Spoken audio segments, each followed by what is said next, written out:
Hey everybody, it's Anna. Time for the Tuesday card in this week's tarot story. So today we have the Six of Swords. So I connect the number 6 to feeling in harmony or in balance in the world, and swords are connected to the mind. So they're about ideas, beliefs, structures, and also communication. So it's about how the mind makes sense or negotiates its way in meaning in the world. So when I see this card, it's about this harmonizing the mind, right? And the image is a man ferrying a woman and child across a body of water. So in order for the mind to find harmony, it has to take a journey across the water. And this is actually really important because water in the tarot is connected to intuition. We're asking the mind to leave behind its familiar structure that is on the land and to get on a boat, which is a little rocky, a little scary, a little uncertain, to trust the water, to carry it, to find a new place where it can create a new structure that is harmonious to it. So this is a challenge point for the mind. It's a difficult moment for the mind. But, I mean, the mind's agreeing. That's what this shows. The mind is on the boat. You know, she looks kind of sad. She's bent over, like, you know, and it can be very difficult. It is difficult for the mind sometimes to leave behind something familiar, something it has fond memories of, fond experiences of, something that was meaningful and important, to let go of that because it recognizes the timing for that structure is over. Our path is now shifting. Our calling is expanding, and this place is no longer in harmony with us. So for me, I can connect directly to when I finally really left the ministry, when I was working in the church, probably a decade, you know. I also still was paying off my debt for seminary, but when I left the church, so my debt outlasted my career, right?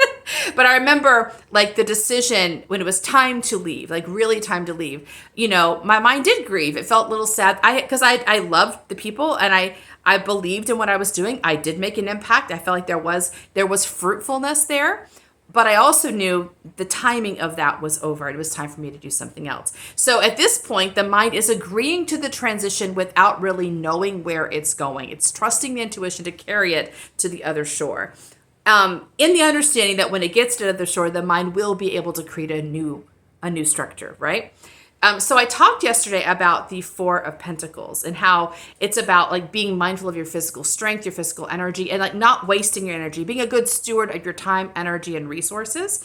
And I talked about that card maybe showing up because we're going through an energetically challenging time, which means it's more important. It's always a good idea to keep track of your resources and your energy, but particularly when you're going through a really energetically challenging time, you really need your resources. So it's time to kind of call in all of your energy and help yourself complete this transition. As I said, this can be a difficult time for the mind because it can be somewhat sorrowful, somewhat grieving. So we want to be very loving and gentle. We want to tend to the mind here. Our energy needs to be taking care of the mind and helping it feel loved and supported in this time, this kind of rocky transition. That means you're not taking care of other people right now. You're taking care of yourself. And it's easy to forget to do that.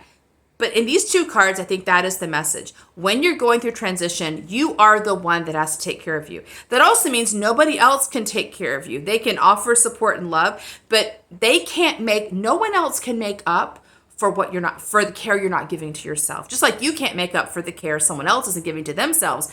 You have to take care of yourself. You're the only one who can. So it's important to take seriously the struggle and the challenge of this moment. The mind is cooperating. It is moving to another place. It's agreeing, but it needs support. It needs to know that you're loving to it. That means it needs to be able to rest and cry and grieve and dream of what else is possible. And that requires that you make it a priority.